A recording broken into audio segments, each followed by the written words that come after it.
4절에서 5절 말씀입니다. 한 절씩 교독할까요? 그러나 성령이 밝히 말씀하시기를 후일에 어떤 사람들이 믿음에서 떠나 미혹하는 영과 귀신의 가르침을 따르리라 하셨으니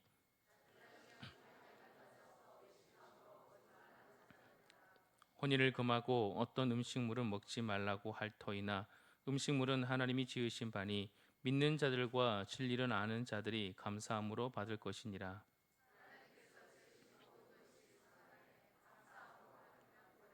함께요. 하나님의 말씀과 기도로 거룩하여 짐이라. 아멘.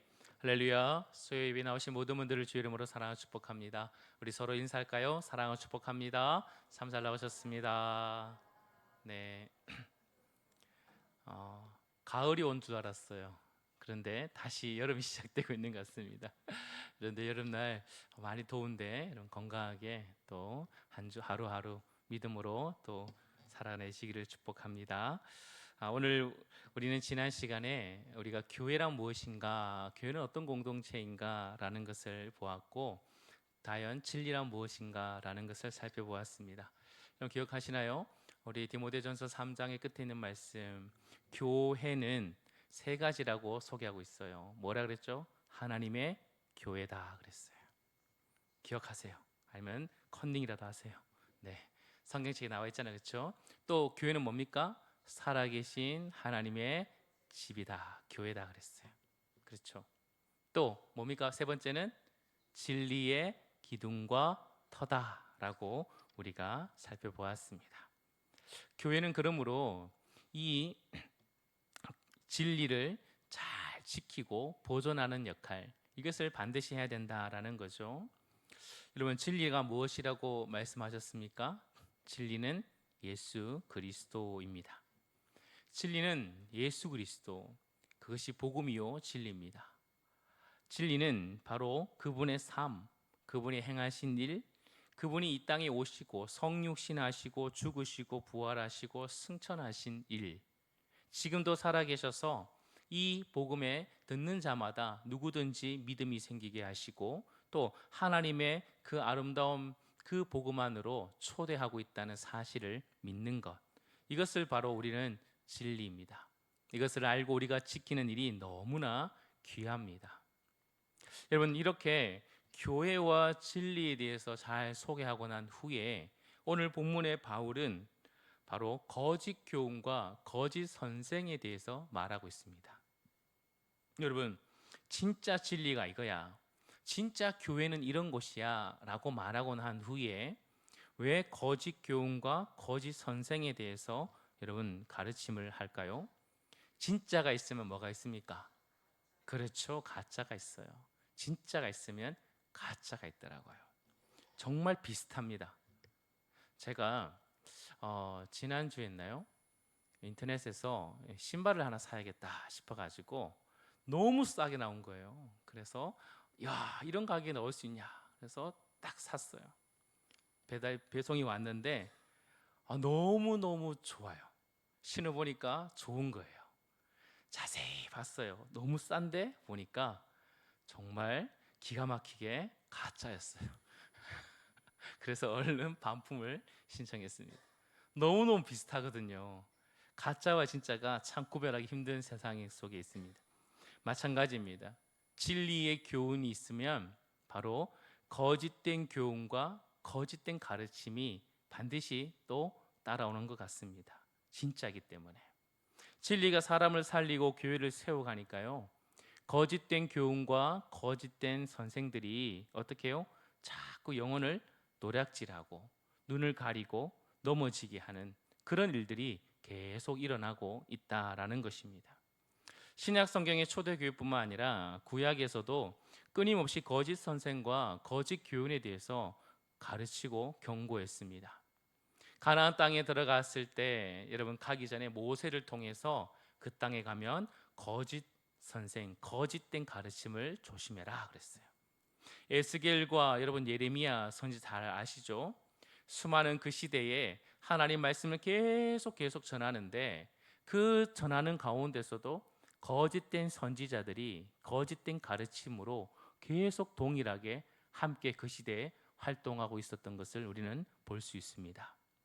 신약 시대에서도 사도를 통해서 그리고 계속 이 가르침을 하고 있습니다. 그러므로 교회는 믿음을 위한 거룩한 싸움, 진리를 끊임없이 지키고 수호해야 되는 싸움이 항상 있다는 사실을 절대 잊어서는 안 됩니다.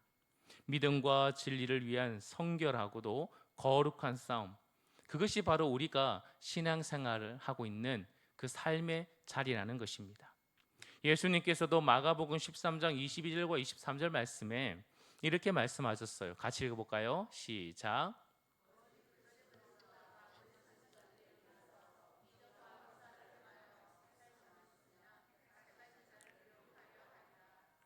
아멘. 내가 모든 일을 너희에게 미리 말하였다라고 말씀하고 있습니다. 에어컨 조금만 시원하게 해주세요. 더워요. 시원합니까? 덥죠? 맞아요. 더워요. 여기 추워요. 예, 전 더워요. 죄송합니다. 네. 자, 거짓 선생이 거짓 교훈을 가지고 하나님의 백성, 자녀, 제자들을 미혹해서 진리로 넘어뜨리고 있다라는 일을 이미 주님께서 계속 말씀하고 계세요. 사도 바울도 디모데가 섬겼던 교회가 무슨 교회입니까? 에베소 교회죠, 그렇죠? 이미 그 교회는 누가 먼저 세웠죠? 사도 바울이 세웠잖아요, 그렇죠? 사도 바울이 사도행전 20장에 보면 사도 바울이 그곳에 가서 복음을 전하고 이제 그들과 헤어지면서 장로들을 모아놓고 말하잖아요, 그렇죠? 이제 헤어지기 직전에 그들에게 당부하는 말씀이 있어요. 사도행전 20장 29절에 30절 말씀 보면 내가 떠난 후에 사나운 이리가 여러분에게 들어와서 그 양떼를 가기지 아니하고 그리고 또한 여러분 중에서도 제자들을 끌어 자기를 따르게 하려고 어그러진 말을 하는 사람들이 일어날 줄을 내가 안다 그랬어요. 여러분, 거짓된 가르침, 그 양떼를 삼키려고 하는 사나운 일이 어그러진 말로 사람을 미혹하게 하는 일들이 일어날 것이다. 이미 사도 바울도 그렇게 말했죠. 베드로도 마찬가지입니다. 베드로전서 3장에 보면 말세에 조롱하는 자들이 와서 자기의 정욕을 따라서 조롱하며 사랑하는 자들아 무법한 자들의 미혹에 이끌려 너희가 굳센 데서 떨어질까 삼가라 그랬어요. 베드로도 알고 있었어요. 말세가 가까워질수록 이 거짓되고 또 조롱하는 자들이 나타난다는 것을. 사도 요한, 여러분 사도 요한도 마지막 그의 요한 1서 4장 1절과 3절 말씀을 보면 어떻게 나오냐면 눈으로 한번 따라오세요. 사랑하는 자들아 영을 다 믿지 말고 오직 영들이 하나님께 속하였는지 뭐하라? 분별하라 그랬어요. 많은 거짓 선지자가 세상에 나왔다라고 말했어요. 이로써 너희가 하나님의 영을 알지니 곧 예수 그리스도께서 육체로 오신 것을 시인하는 영마다 하나님께 속한 것이요 예수를 시인하지 않은 영마다 하나님께 속한 것이 아니니 이것이 곧 적 그리스도의 영이니라. 오리라 한 말을 너희가 들었거니와 지금 벌써 세상에 있다라고 말했습니다. 여러분, 예수님께서도 바울도 그리고 베드로도 요한도 많은 사도들이 거짓 선생과 거짓 가르침이 이 말세가 가까워질수록 있다라고 가르쳐 주었습니다. 그러니 어떻게 하라? 깨어라. 정신 바짝 차려라. 라고 그렇게 말씀하고 있어요. 진리를 따라가라. 진리가 뭔지를 깨닫고 그리고 교회가 뭔지를 깨닫고 그리고 경건의 모양이 아닌 경건의 능력을 가지고 분별하며 살아내야 된다라고 말하고 있습니다. 사랑하는 성도 여러분, 우리가 주일학교 때부터 우리 장년일까지 절대로 놓치지 말아야 될 것은 바로 교회가 무엇인지를 또 바른 말씀의 진리가 무엇인지를 끊임없이 우리는 잘 지켜내고 잘 배워서 바른 열매를 맺어낼 수 있는 믿음의 공동체 우리 서문교회가 되어야 될 줄 믿습니다. 여러분, 그렇다면 거짓 선생들의 정체를 한번 볼까요? 우리 1절 말씀 한번 읽어보겠습니다. 본문 1절 시작. 그러나 성령이 밝히 말씀하시기를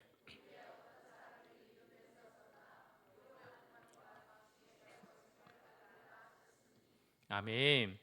거짓 선생과 거짓 교훈의 실체는 영적인 문제라는 것입니다. 영적인 문제. 미혹의 영과 귀신의 가르침이 거짓 선생들의 배후에 있다라는 것입니다. 악한 영들이요, 그 악한 영들이 사람을 미혹하는 거예요. 그리고 하나님의 말씀을 순종하지 못하도록 그 사람을 조종해서 끊임없이 그들을 하나님과 멀리 멀리 떼어놓으려고 가르치는 그런 일이 있다라는 것입니다. 문제는 이 영적인 세력들이 자기를 드러나지 않게 한다는 것입니다. 사람이 멀쩡해 보여요. 거짓 선생이나 그리고 참된 선생이나 뭐예요? 진짜나 가짜나 잘 구별이 안 된다는 게 문제라는 것입니다. 사람들이 눈치 못 채게 정말 광명한 천사처럼 그렇게 다가와서 거짓된 가르침을 한다는 거예요. 이단들이 그렇게 하잖아요, 그렇죠? 잘못된 가르침, 수많은 교회를 해코지하고 교회를 분리시키고 무너뜨리고 하는 수많은 세력들이 지금도 그렇게 하고 있어요. 새신자인처럼 쓱 들어와요. 얼굴은 천사 같아요. 그리고 사람들과 굉장히 사이좋게 관계를 잘하고 섬기기도 열심히 해요. 그런데 그들의 가르침 속에 여러분 어떤 말이 있습니까? 그 가르침 속에 진리가 아닌 것들이 있다는 것입니다. 근데 그 사람의 배우가 우리가 봐야 돼요. 그 배우가 뭔가? 바로 거짓된 미혹하는 영과 귀신의 가르침이 그에게 있기 때문에 그런 거예요. 멀쩡한 사람들이 여러분 넘어가잖아요. 여러분 똑똑한 사람들이 넘어가잖아요. 거기에는 반드시 뒤에 그 영적인 문제, 배후 세력이 있다는 사실을 우리가 잊지 말아야 되는 것입니다. 찬양 들은 것처럼 350장 찬양 들은 것처럼 우리들이 싸워야 될 것은 혈과 육이 아니에요. 영적인 싸움이라는 게 영적인 싸움. 자, 여러분 어떻게 조종한다고요? 그들이 와서 2절 말씀 보십시오. 자기의 양심의 화인을 맞아서 외식함으로 뭘 하는 자들이라? 거짓말하는 자들이라 라고 말하고 있습니다. 외식함으로 거짓말하는 거예요. 앞에는 거를듯하게 보이지만 그들의 겉과 속이 완전히 다른 거죠. 그리고 거짓말을 합니다. 예수님께서는 바리새인과 서기관들에게 이 외식에 대해서 굉장히 화를 내면서 꾸짖기도 하셨습니다. 문제는 여러분 뭔지 아십니까? 이런 자들이요, 외식을 하는데 거짓말을 하는데 자신이 지금 외식하는지 모르고 있는 게 문제예요. 자신이 지금 진리에 사로잡히지 않고 거짓에 사로잡혀 있는데 그것이 내가 거짓에 사로잡힌지도 모르면서 행동하고 있다는 거예요. 나도 속고 남들도 속이는 일, 확신을 가지고 끊임없이 이야기하고 있어요. 눈 하나 깜짝하지 않고 얼마나 확신을 가지고 이야기하는지 몰라요. 여러분 이단들과 한번 만나봐서 얘기해 보셨습니까? 한번 이렇게 포교 활동하는데 한번 이렇게 낚여 보셨어요? 말이 안 통하죠. 근데 그들에게 확신이 없던가요? 근데 그들에게 여러분 뭔가 의심되는 그런 눈빛을 가지고 하던가요? 아니죠. 확신을 가지고 해요. 자신도 모르고 있어요. 자신도 미혹하는 영에 그렇게 사로잡힌지를 모르고 거짓된 가르침에 그것을 모르는 거예요. 외식하면서 거짓말을 하고 있어요. 이게 어떻게 가능하죠? 그래도 자기가 알겠죠. 우리가 보면 답답해요. 그게 말이 되냐고. 어떻게 사람이 지금 있는 그 사람이 영생할 수 있고 그 사람이 보혜사 성령이라고 말할 수 있느냐? 그 사람이 어떻게 이 땅에 아직도 뭐랄까요? 제2의 예수라고 말할 수 있겠느냐? 라고 우리는 보기에는 너무 얼토당토하는 이야기지만 그들은요 확신을 가지고 이야기하거든요. 정말 확신을 가지고. 이게 왜 가능하죠? 오늘 2절 말씀에 그들의 양심에 뭘 맞았기 때문에? 화인 맞았기 때문에 그래요. 화인 맞았다라는 말은 여러분 화인 맞은 게 뭐예요? 불로 뒤졌다, 불로 도장 찍었다는 거예요. 양심이 뭐예요? 양심이 어떤 것에 있어서 기준을 정하고 그 기준을 따라서 살아가고 싶어하는 경향이에요. 하나님께서 우리에게 일반 은총을 아직 남겨주신 죄인이지만 우리 안에 이 세상 안에 하나님을 알 수 있고 하나님을 그래도 의식할 수 있는 기능이 두 가지가 있는데 그건 양심과 자연이에요. 세상이에요. 그런 것들을 통해서 누구든지 하나님의 존재를 깨달을 수 있도록 만들어 주셨어요. 그런데 여러분 어떻게 해요? 그 양심이요 화인을 맞았어요. 하나님이 이렇게 살아가는 것이 바른 거야. 하나님을 제대로 알지 못하지만 우리 양심의 소리는 뭐라 한다고요? 하나님이 기뻐하지 않아. 그렇게 살면 안 돼. 바른 것이 아니야. 라고 끊임없이 알려주지만 이 거짓 선생과 이 어리석은 자들, 거짓말하는 외식하는 자들은 양심의 화인을 맞았기 때문에 무뎌져 있어요. 들리지 않아요. 계속 그런 소리 속에 점점 무시하고 그리고 결국은 거짓을 진리로 붙들게 된다라는 것입니다. 여러분 우리에도 조심하셔야 됩니다. 우리가 하나님의 목소리가 자꾸 들리잖아요. 우리 안에 하나님의 말씀이 계속 음성이 들리지 않습니까? 하나님의 복음이 그렇게 어렵지 않아요. 말씀이 우리에게 그렇게 막 복잡하게 말하지 않아요. 사랑하라 그래요. 하나님께 나오라 예배드리라 말씀하십니다. 거짓을 행하지 말래요. 도둑질하지 말래요. 그 말이 어렵습니까? 복잡해요? 안 복잡합니다. 하나님 말씀은 명확하고 선명합니다. 그런데 우리가 어떻게 해요? 자꾸 무시하는 거예요. 자꾸 내 마음에 들리는 하나님의 음성을요 무시해요. 그럼 어때요? 점점 무뎌져요. 처음에는 조금 불편해요. 불편한데 한 번, 두 번, 세 번, 네 번 하다 보니까 어떻게 해요?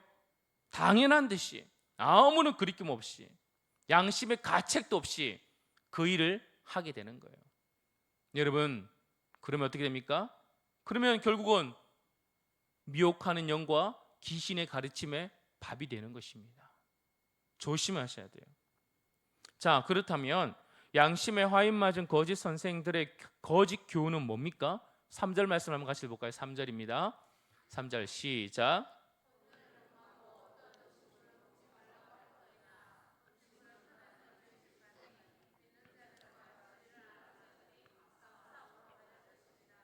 아멘. 두 가지죠. 뭐를 금하고 혼인을 금하고 뭐를 먹지 말라. 어떤 음식을 먹지 말라 그랬어요. 두 가지입니다. 자, 첫째는 혼인을 금한다라는 말은 금욕주의를 의미하는 거예요. 금욕주의. 결혼하지 마라. 성적인 관계를 맺지 말라라고 말하는 거예요. 그런 것들은 모두 악하고 나쁜 것이다라고 가르치는 것입니다. 두 번째로는 특정한 음식을 먹지 말라라는 것은 율법주의를 의미하는 것입니다. 여러분 이 시대에 지금 전체 세상의 흐름의 시대에 철학은 무슨 철학이냐면 헬라 철학이에요.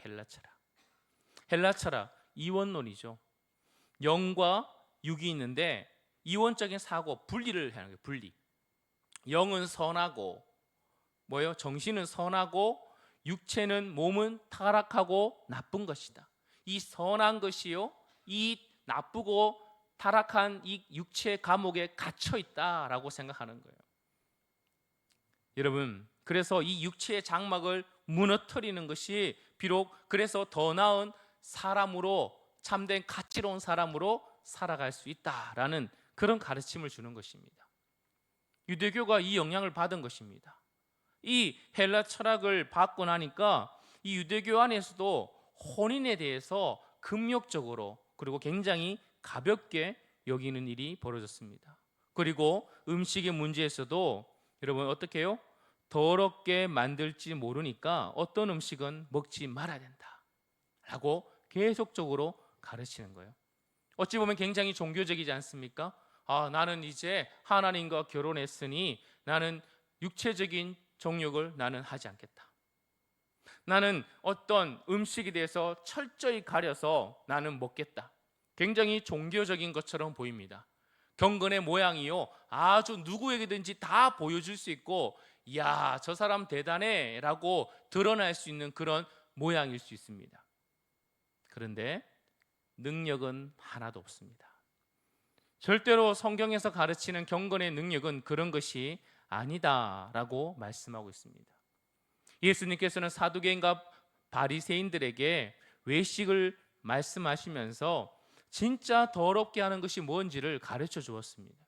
여러분, 사람이 무엇이든지 밖에서 사람으로 들어가는 것, 이것이 더러운 것인가요? 아니에요. 뭐예요? 나오는 것이 더럽다 그랬어요. 그래서 속에서 곧 사람의 마음에서 나오는 악한 생각, 음란, 도둑질, 살인, 관음, 그리고 탐욕, 악독, 속임수, 음탕함과 질투와 비방과 교만과 우매함이다 그랬어요. 이런 것들이 뭐예요? 더러운 것이지 입으로 들어가는 것, 그것이 더러운 것이 아니다라고 말하는 것입니다. 사랑하는 성도 여러분, 성경의 가르침이 무엇인지를 분명히 알아야 돼요. 뭔지 먹지 않은 것이 종교적인 모습처럼 보이고 더 신앙이 있는 것처럼 보이지만 그것은 사람을 왜곡시키고 오히려 더 올무로 가두는 것이다 라고 말하고 있는 것입니다. 내가 뭐 안 먹었기 때문에 난 경건해, 나는 어떤 일을 하지 않았기 때문에 더 거룩해, 이런 것들이 아니라는 것입니다. 성경은 이러한 잘못된 교훈에 대해서 여러분 3절 말씀 끝을 다시 한번 읽어보면 3절 말씀 보십시오. 혼인을 금하고 어떤 음식물을 먹지 말라고 할 터이나, 보십시오, 음식물은 누가 지은 바니? 하나님이 지은 바니 믿는 자들과 진리를 아는 자들은 어떻게 하라고요? 감사함으로 받을 것이다 라고 말씀하십니다. 그 모든 음식은 선하시고 하나님의 거룩하신 하나님의 창조물입니다. 우리에게 주신 하나님의 선물이에요. 그러므로 결혼과 음식은 하나님이 창조하신 것입니다. 그것은 그 많은 것의 대상이 아니에요. 그러므로 진리를 아는 자, 그리고 믿는 자, 그 믿는 자는 감사함으로 받아야 된다라고 가르쳐 주고 있는 것입니다. 결혼은 하나님의 은혜로 말미암아 주신 선물입니다. 여러분, 잠언서 18장 22절 말씀 한번 같이 읽어볼까요? 시작. 아내를 얻는 자는 복을 얻고 여호와께 은총을 받는 자니라. 아멘. 여러분, 결혼에 처음으로 제정하신 분이 누구십니까? 하나님이잖아요. 하나님이요, 이 결혼이란 제도를 아담과 하와를 통해서 하나님이 너무너무 기뻐하셨어요. 이게 하나님의 삼위 하나님이 거하시는 그 사랑의 그 하나됨이 이 부부 안의 하나됨, 이 공동체 하나됨, 너는 나다 라는 그런 하나됨을 통해서 하나님의 그 아름다운 그 모형을 이 가정에 보여주셨다라는 것입니다. 그러니 여러분, 결혼은 하나님이 만드신 제도예요. 결혼을 무시해서는 안 됩니다. 가볍게 여겨서 안 돼요. 그 결혼을 통해서 하나님 나라가 임하고 아름다운 천국이 임할 수 있다는 사실을 반드시 기억해야 됩니다. 그러므로 금욕주의는 여러분, 이 결혼의 제도에서 너무나 가볍게 비판하고 결혼은 불의한 거야, 결혼은 필요 없는 거야, 결혼을 비판하고 금지하는 거, 악한 것이라고 말하는 것은 하나님이 만들어 놓은 제도를, 그 권위를 무시하는 것과 같다라는 것입니다. 또한 음식에 대해서도 마찬가지십시오. 음식은 스스로 존재하지 않는 인간이 오직 하나님을 의존할 수 있는 그런 하나의 의존성을 보여주는 것입니다. 음식은 필수 조건이죠. 우리가 살아가는데 산에서 풀이 자라게 하고 들짐승과 우는 까마귀 새끼를 먹이시는 분도 하나님이십니다. 그처럼 식물뿐만 아니라 동물도 먹이시고 입히신다면 우리도 먹이시고 입히시기 위해 그 모든 것을 우리에게 주신 선물이라는 것입니다. 전도서 3장 16절 말씀 한번 읽어볼까요? 전도서 3장 16절 말씀 시작. 사람마다 먹고 마시는 것과 수고하며 낙을 누리는 그것이 하나님의, 아멘, 하나님의 뭐라고요? 선물이에요. 선물. 모든 것이 선물입니다. 그러므로 감사하며 우리가 받아야 된다라는 것입니다. 무엇을 먹고 안 먹고 그런 문제가 아니에요. 중요한 것은 여러분, 결혼을 해도 되고 안 해도 되고, 여러분, 그런 문제가 우리에게 놓일 수 있죠. 그렇죠? 어떤 사람은 자원해서, 성경에 어떤 사람, 사도 바울은 스스로 하나님을 고자가 되고 스스로 하나님 앞에 자신을 헌신하는 그런 사람도 있다라는 것을 여러분 또한 열어두었습니다. 음식을, 여러분, 사도 바울도 당연히 모든 것이 선한 것이지만 하나님께서 주신 것이지만 사도 바울이 음식을 안 먹겠다는 경우도 있었어요. 어떤 경우입니까? 결혼을 안 하겠다는 경우도 있었고, 그리고 또 음식을 안 먹겠다는 경우도 있었습니다. 무엇이라고요? 하나님의 영광을 위해서, 하나님의 복음을 위해서, 복음 전파를 위해서 나는 고기를 먹지 않겠다. 연약한 자들을 위해서 난 고기를 먹지 않겠다. 나는 하나님께 사명을 감당하기 위해서 난 결혼을 하지 않겠다 라고 그렇게 결단할 수 있었다는 것입니다. 그러나 만약 이게 잘못된 종교성이 부여된다면 어떻게 된다고요? 심각한 금욕주의와 율법주의로 믿음과 상관없는 그런 어리석은 길로 거짓된 가르침으로 진짜 복음의 진리와 너무나 상반된 길로 갈 수 있다는 사실을 결코 우리는 잊지 말아야 됩니다. 그러므로 고린도전서 10장 31절 말씀, 여러분 암송하잖아요, 그렇죠? 너희가 먹든지 마시든지 무엇을 하든지 다 하나님의 영광을 위하여 하라 라는 것입니다. 우리는 이것을 결단코 잊지 말아야 됩니다. 음식이나 행위의 종류가 중요한 게 아니에요. 그 음식과 행위의 목적이 뭐냐는 거예요. 내가 안 먹고 내가 안 하는 것을 통해서 나의 종교성을 드러내고 나의 경건의 모습을 드러내기 위한 그런 모습이라면 그건 안 된다는 것입니다. 분명한 진리를 우리가 깨달아야 되는 것이죠. 여러분, 그러므로 4절 말씀에 하나님께서 지으신 모든 것이 뭐하매? 선하매 그랬어요. 감사함으로 받으면 버릴 것이 하나도 없다 그랬습니다. 하나님이 세상을 지으시고 뭐라 말씀하셨습니까? 좋다 그랬어요. 좋다. 보시기에 좋았더라 라고 말씀하셨습니다. 그러니 하나님이 주신 선한 것 감사함으로 우리가 누리기를 축복합니다. 그렇다면 우리는 어떻게 경건의 능력으로 살까? 우리는 어떻게 그러면 하나님 보시기에 거룩한 사람으로, 거룩한 능력의 사람으로 이 땅을 살아갈 수 있을까? 5절 말씀이죠. 핵심적인 말씀. 5절 말씀 같이 볼까요? 시작. 하나님의 말씀과 기도로 거룩하여 짐이라. 아멘. 여러분, 이 세상을 뭘로 창조하셨습니까? 말씀으로 창조하셨습니다. 여러분, 그 말씀이 여러분 이 땅에 오셨습니다. 그 오신 분이 누구십니까? 예수 그리스도십니다.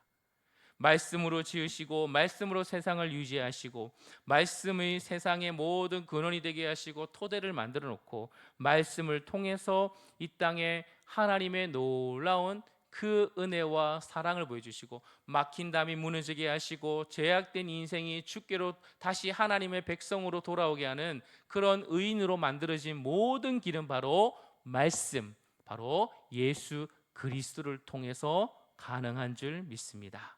여러분, 그러므로 그 거룩함은 오직 말씀으로 되는 것입니다.